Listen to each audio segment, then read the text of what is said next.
Olá, meus queridos amigos. Para quem não me conhece, eu me chamo Tiago Godoy e é com muito prazer que eu venho nesse vídeo conversar com você, dando uma dica em alguns poucos minutos para a sua preparação para a prova da OAB. Você conhece o espaço jurídico, você que está conhecendo agora por todo o Brasil, é importante que vocês saibam que nós fechamos uma parceria com o blog de Leonardo de Castro, um blog especializado na prova da OAB, que eu tenho certeza que vai ajudar você na sua preparação e na sua aprovação, dando dicas importantes, trazendo materiais importantes, como por exemplo esse vídeo que você pode assistir também lá no blog do amigo Leonardo de Castro. Então é importante, você que pode olhar no site do Espaço Jurídico, no Google, você pode ter acesso a importantes dicas para a sua prova. E eu venho aqui nesse link conversar com você e dar uma dica importante na sua preparação. Você que tem que conhecer muito bem o tema contratos, é importante que você conheça na sua prova da OAB o tema teoria da imprevisão, também chamada de teoria da onerosidade excessiva, uma teoria que pode levar à resolução do contrato, o fim do contrato. Você sabe que a sua prova era organizada até recentemente pelo CESP, e a partir de 2010.2, ela foi organizada passou a ser organizada pela Fundação Getúlio Vargas. No CESP era um tema que caía em toda a prova. O CESP adora cobrar isso. Na Fundação Getúlio Vargas, isso também continua sendo importante. É um tema que não perdeu importância, porque a Fundação Getúlio Vargas adora cobrar de você conhecimento sobre a teoria da imprevisão. E é importante que você organize as ideias na cabeça. Você sabia que a teoria da imprevisão mitigou o princípio do pacta sunt servanda, tornando implícito nos contratos a chamada cláusula rebus sic stantibus? O que a cláusula rebus sic stantibus tem a ver com teoria da imprevisão? É importante, o que significa rebus sic stantibus? O que é isso? É importante você conhecer esses institutos e tê-los organizados de uma forma bem clara em seu raciocínio, para que você possa, com muita clareza, acertar a questão na sua prova sobre isso. Artigo 478 do Código Civil, tema que vamos entender agora o que significa. Desde a origem dos contratos, existe o princípio da obrigatoriedade. Você sabe o que é o princípio da obrigatoriedade?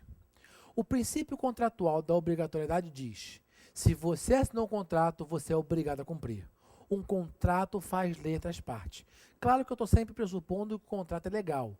Sendo um contrato legal, assinou, você é obrigado a cumprir. Existe até uma expressão em latim que traduz o princípio da obrigatoriedade, e você conhece. É o chamado pacta sunt servanda. Os pactos são para serem cumpridos. Um contrato faz lei entre as partes. O Código Civil de 16 adotou de forma absoluta o pacta sunt servanda. Assinar contrato não é brincadeira. Assinou, tem que cumprir. Só que o novo Código Civil, tendo uma visão mais social, adotou o pacta sunt servanda. Não se discute isso. Assinou o contrato, tem que cumprir. Mas o adotou de forma mitigada. Adotou de forma mitigada porque este princípio foi mitigado por uma cláusula muito famosa, a chamada cláusula rebus sic stantibus. E é isso que nós temos que entender aqui. O que é cláusula rebus sic stantibus? Por que ela está mitigando o princípio do pacta sunt servanda? Para a gente entender isso, eu tenho que fazer com você, nesses poucos minutos, um brevíssimo contexto histórico, para isso ficar bem organizado na sua cabeça e você não ter dúvidas sobre esse assunto, que é muito perguntado na sua prova e às vezes fica um pouco confusa a organização, a gente não consegue organizar os institutos e entender com clareza do que isso se trata. Vamos lá. Repito, desde a origem dos contratos, existe o princípio do pacta sunt servanda. Assinou um contrato, você vai ter que cumprir.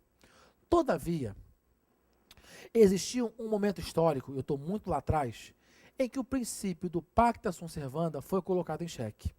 Ou seja, uma pessoa assinava um contrato e por mais que ela quisesse cumprir o que ela assinou, ela não conseguia. Que época foi essa? Foi a época da Idade Média. Por quê? Foi uma época marcada por constantes guerras, e uma pessoa, em razão de uma guerra, perdia tudo o que tinha, e por mais que quisesse cumprir o contrato que tinha assinado, não conseguia cumprir. Então isso fez com que, na época, tornasse muito comum no contrato vir uma cláusula escrita. Eu sou obrigado a cumprir o contrato se não houver uma guerra. Porque, se houver uma guerra, eu estou dispensado de cumprir o contrato, sendo uma exceção ao pacta sunt servanda, porque eu não tenho mais como cumprir. Eu sou obrigado a cumprir o contrato se não houver uma guerra. Eu sou obrigado a cumprir o contrato se o cenário fático permanecer o mesmo. Eu sou obrigado a cumprir o contrato se a coisa assim ficar. Eu sou obrigado a cumprir o contrato se rebus sic stantibus. O que é rebus sic stantibus? Se você souber a tradução literal de rebus sic stantibus, fica muito claro para você. Rebus significa coisa. Sic significa assim. Stantibus significa ficar. Rebus sic stantibus, coisa assim ficar. Eu sou obrigado a cumprir o contrato se a coisa assim ficar. Eu sou obrigado a cumprir o contrato se rebus sic stantibus. Por isso, esta cláusula, que era muito comum vir nos contratos da Idade Média, ficou sendo conhecida como cláusula rebus sic stantibus. Só vou cumprir o contrato se não houver uma guerra. Vamos trazer esse contexto histórico para os dias de hoje? Como eu disse e repito, o Código Civil 16, muito individualista, absoluto o princípio do pacta sunt servanda. Assinou o contrato? Tem que cumprir. Pressupondo está legal, tem que cumprir. O novo Código Civil vem em 2002 com uma visão muito mais social, você sabe disso. E ele mitigou o pacta sunt servanda. E ele mitigou o pacta sunt servanda porque tornou implícito nos contratos a cláusula rebus sic stantibus. Hoje não precisa vir mais escrito no contrato. Eu sou obrigado a cumprir o contrato se rebus sic stantibus. Está implícita nos contratos, o novo Código Civil tornou implícito nos contratos a cláusula rebus sic stantibus. E quando é que o novo Código Civil tornou implícito no contrato a cláusula rebus sic stantibus? Quando trouxe a chamada teoria da imprevisão. Teoria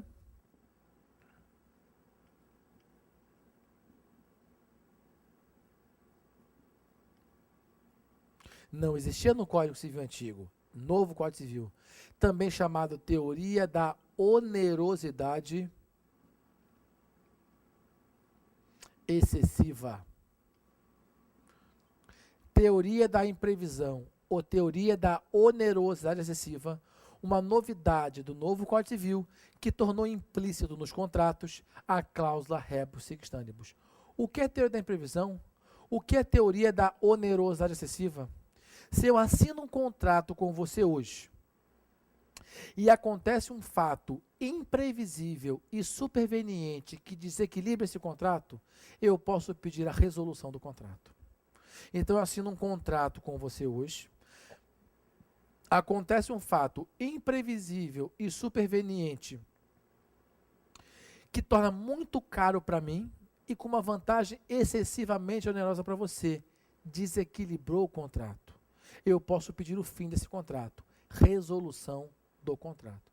O exemplo que praticamente todo o livro dá. Imagine um contrato de leasing com valor atrelado ao dólar. Você sabe que contrato de leasing é um contrato de aluguel em que você tem a opção de compra do produto ao final pagando um valor residual. E você tem um valor das prestações atrelado ao dólar. Por exemplo, você pode comprar um carro através de um contrato de leasing. Você fica pagando o aluguel mensalmente, prestações, e no final você paga um valor residual e adquire a propriedade dele. No Brasil, alguns anos atrás, nós tínhamos o dólar valendo R$1. R$1, $1. Então você te pagava uma prestação no seu carro de $1.000 e, portanto, R$1.000. Vinha lá R$1.000, por quê? Era o equivalente a $1.000. Do dia para a noite, houve uma alta no dólar que pulou de R$1 para R$2. A sua prestação, que era de R$1.000, passou a ser R$2.000 e você não consegue mais pagar. Aconteceu um fato superveniente e imprevisível que desequilibrou esse contrato. Ficou muito caro para mim, com uma vantagem excessivamente onerosa para você. Eu que pagaria R$50.000, vou pagar agora R$80.000, R$90.000. Depende de quando houve esse aumento. E você que ganhar R$50.000, vai ganhar agora 80, 90 mil reais, quase o dobro. Então, como aconteceu um fato imprevisível e superveniente que alterou o contrato, desequilibrou o contrato, eu posso pedir o fim desse contrato. Eu não sou mais obrigado a cumprir. Por quê? Porque a coisa não assim ficou. O cenário fático modificou, eu não sou mais obrigado a cumprir. E isso está implícito no contrato, não tem que vir escrito no contrato. A coisa não assim ficou, eu peço o fim do contrato, não sou mais obrigado a cumprir. Note, a cláusula rebus sic stantibus mitiga o pactum servanda. Você é obrigado a cumprir o contrato? É, mas se a coisa assim ficar. Porque se acontecer um fato imprevisível e superveniente que desequilibre o contrato, você não é obrigado mais a cumprir o contrato e pode pedir o fim desse contrato. Note que o novo Código Civil trouxe duas modificações com relação à cláusula rebus sic stantibus ao adotar a teoria da imprevisão em relação à origem dessa cláusula na Idade Média. Primeira diferença, já falei, não precisa vir mais escrito, porque o novo Código Civil tornou implícito os contratos. Primeira modificação, tornou implícito no contrato, não precisa vir mais escrito. Segunda modificação, não é só mais em caso de guerra. Qualquer fato imprevisível e superveniente que desequilibre o contrato, eu peço o fim desse contrato. Por quê? Porque a coisa não assim ficou. Então, saiba bem contextualizar, entender que a cláusula rebus sic stantibus é uma tradução da aplicação da teoria da imprevisão que tornou ela implícita nos contratos. Tá certo? Tema bastante importante para a sua prova, conhecer teoria da imprevisão. Dá uma olhada no artigo 478 do Código Civil, sem deixar de dar uma olhada no artigo 479 do Código Civil. Um tema muito importante para a sua prova, e que pode ajudar você. Dá uma olhada no artigo e conhecer os detalhezinhos dessa teoria. Passei a ideia geral, acho que a ideia está organizada em sua cabeça, e agora você pode deitar e rolar lendo o artigo e fazendo uma excelente prova.